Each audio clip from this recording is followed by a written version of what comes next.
A young girl, just 5 years old, who had never seen a single color, a single face, or a single ray of sunlight. Marta was born without the gift of sight. But during one life-changing moment, she saw something that medical science still can't explain. The doctors were wearing green scrubs. Dr. Rodriguez had a silver watch on his left hand. Nurse Sarah's mask wasn't covering her nose properly. These aren't the words of someone watching from the corner of the operating room. These are the exact details given by a blind child describing her own surgery. A surgery where, for 2 minutes and 30 seconds, her heart had stopped beating. You might be thinking, that's not possible. A blind person can't suddenly see. That's exactly what I thought too. As a medical researcher who has spent 15 years studying unusual patient experiences, I've heard countless stories. Most have simple explanations. Most can be written off as dreams, hallucinations, or the effects of medication. But Marta's story? It shattered everything I understood about human consciousness, because it wasn't just the medical details she described. While floating above her lifeless body, this little girl saw something else. Someone else, standing at the head of the operating table. Someone who had died 3 years before she was even born. Her father. How does a child who has never seen a face recognize her deceased father? How does someone blind from birth accurately describe colors they've never experienced? And why did every single detail she shared match perfectly with the surgical team's records? In the next few minutes, I'm going to share with you the story that made me question everything I thought I knew about life, death, and what happens in between. A story that suggests our consciousness might not be as tied to our physical senses as we think. I first learned about Marta's case through a phone call from Dr. Rodriguez himself. He called me at 3 a.m., his voice shaking. "You need to hear this," he said. "I've been practicing medicine for 20 years, and I've never seen anything like it. The surgery started like any other. Marta needed a routine heart valve repair. She'd been born with a defect that was getting worse as she grew. Her mom kissed her forehead as the anesthesia took effect, and the team began their work. That's when things went wrong. Marta's heart started beating irregularly. The monitors screamed. Within seconds, her heart stopped completely. The surgical team jumped into action, starting chest compressions. For 2 minutes and 30 seconds, they fought to bring her back. They succeeded. Marta's heart started beating again. The surgery was completed without any other problems. Everything seemed fine, until she woke up. "Mommy," she said, still groggy from anesthesia. "I saw everything." Her mom thought she was confused. How could a blind child see anything? But then Marta started describing details, specific details, things she couldn't possibly have known. She described the exact moment her heart stopped. The machine made a loud beeping noise, and everyone started moving really fast. She knew how many people were in the room. She knew where each person stood. She even knew that Dr. Rodriguez had dropped his surgical tool when the monitors first alarmed. A detail so small that even some of the surgical team hadn't noticed it. But here's what really caught my attention. Marta described seeing these events from above, as if she were floating near the ceiling. She could see her own body lying still on the operating table. When Dr. Rodriguez told me this part, I had a ready explanation. "Kids have wild imaginations," I said. "She probably overheard conversations after surgery and filled in the gaps." Then he said something that stopped me cold. That's what I thought too, until she described her father. I flew out to meet Marta and her mom the next day. Something about this case felt different. I needed to hear it firsthand. Marta was sitting in her hospital bed when I arrived, playing with her stuffed rabbit. She seemed like any other 5-year-old girl, bright, chatty, full of energy. If you didn't know she was blind, you might not even notice. "Can you tell me what you saw during your surgery?" I asked, trying to keep my voice neutral, scientific. Her face lit up. "I saw Papa," she said. "He was standing right by my head." Her mom, Maria, grabbed my arm. I could feel her hand trembling. "See, here's what you need to know about Marta's father. He died in a car accident 6 months before she was born. She had never seen a photo of him, never watched a video. Her mom had described him to her. But how do you explain what someone looks like to a child who's never seen anything? Yet Marta described him perfectly. The small scar above his right eyebrow from a childhood accident. The way his smile was slightly crooked. Even the exact shade of his gray-streaked black hair. He was wearing his favorite red sweater, Marta said, the one with the hole in the sleeve. Maria started crying. She'd never told Marta about that sweater. It was packed away in a box in their attic. But it gets even stranger. "Papa told me something," Marta continued. "He said to tell Mommy about the letter behind the blue box." Maria froze. "What blue box?" I asked her. She could barely speak. "2 days before he died," she whispered. "My husband told me he'd written me a letter.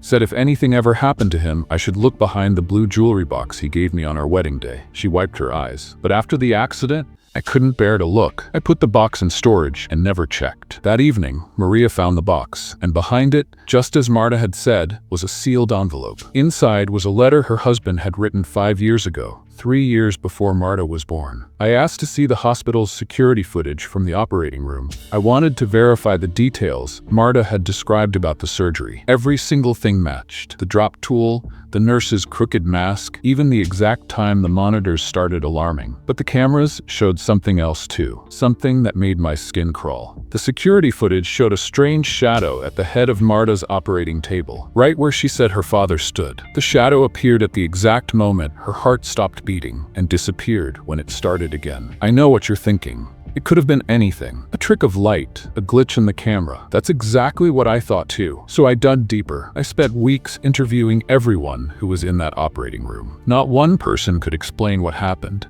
Dr. Rodriguez even confided something he hadn't told anyone else. Right when Marta's heart stopped, he said, lowering his voice, I felt something, like a hand on my shoulder. It steadied me, helped me focus. I've never felt anything like it before or since. I talked to other doctors who've worked with blind patients. Turns out Marta's case isn't the only one. There are hundreds of documented cases where blind people report seeing during near-death experiences. But none of them were as detailed as Marta's. Here's what makes this case different. A nurse had accidentally left her phone recording in her pocket during the surgery. The audio picked up everything, including something that nobody in the room had heard at the time. Just before Marta's heart started beating again, there's a man's voice, barely a whisper, saying she'll be okay. The voice analysis expert I consulted couldn't explain it. The voice didn't match any of the medical team. It came from exactly where Marta said her father was standing. But the biggest shock came when I started looking into the letter behind the blue box, the one Marta's father had written before he died. I asked Maria if I could read it. The letter wasn't just a goodbye note. It contained specific details about things that would happen after his death, including a message for a daughter he somehow knew he would never meet. When you're 5, he wrote, you'll need surgery. Don't be scared. I'll be there. That letter changed everything, not just because of what it said, but because of what happened next. I sent the letter for analysis. The paper, ink, and handwriting all confirmed it was written 5 years ago. But there was something else, something hidden in the corner of the paper that nobody had noticed. A tiny drawing of a stuffed rabbit, the exact same rabbit that Marta carries everywhere. The one her mom bought her on a random shopping trip when she was 2. Even the color matched, a white rabbit with a pink bow. I couldn't sleep after finding this. None of it made sense. How could Marta's father know about a toy that wouldn't exist until years after his death? How could a blind child describe things she'd never seen? So I did something I'd never done before. I asked Marta to draw what she saw during her surgery. But I can't draw, she said. I've never seen anything before. Just try, I said, putting a crayon in her hand. What happened next still gives me chills. This little girl who'd never seen a single thing in her life started drawing. Her hand moved across the paper like she'd been drawing all her life. She drew the operating room, the medical team, the machines, every detail exactly where it should be. She drew herself on the table, and above it, another version of herself floating near the ceiling. And there, at the head of the table, she drew her father. When Maria saw the drawing, she dropped it, because Marta hadn't just drawn her father,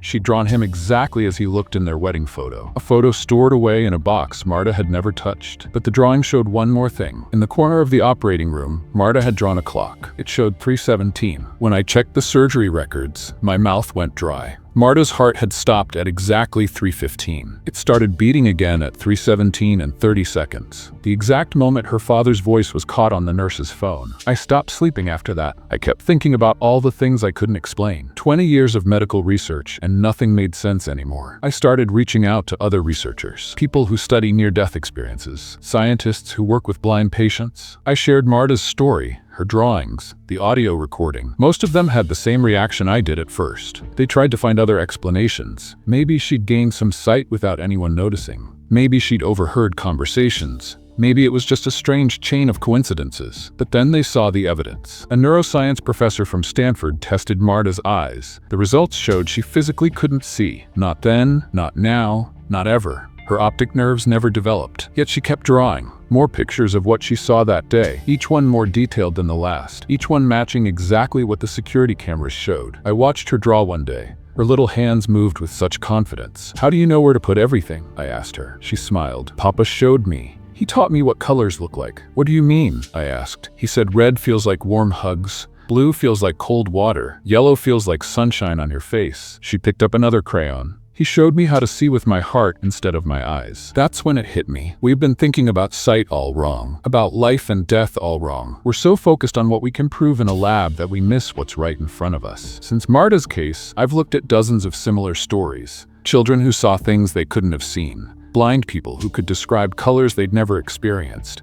Messages from loved ones who had passed on, but none of them had what Marta's case had. Proof. Real, solid proof that something happened in that operating room. Something that goes beyond what we understand about life and death. The security footage showing that shadow, the voice on the nurse's phone, the letter with its impossible predictions, the drawings from a child who'd never seen light. Each piece of evidence points to something bigger than us. I think about what Marta said about seeing with her heart. Maybe that's what we're all missing. We're so busy looking for answers through microscopes and brain scans that we forget there's more than one way to see truth. I've spent my whole career trying to understand how the human brain works, but maybe consciousness isn't just in our brains. Maybe it's not limited to our physical bodies at all. Marta's story suggests something else, that love can bridge any gap, even the gap between life and death. That a father's promise to protect his child doesn't end when his heart stops beating. Think about it. A man wrote a letter to a daughter he would never meet, warning her about a surgery she would need. He drew a picture of a toy she would love. And then, years later, he was there when she needed him most. Today, Marta is 6 years old. She still can't see with her eyes, but she keeps drawing what she saw that day in the operating room. Each picture is a reminder that some things can't be measured or proven in traditional ways.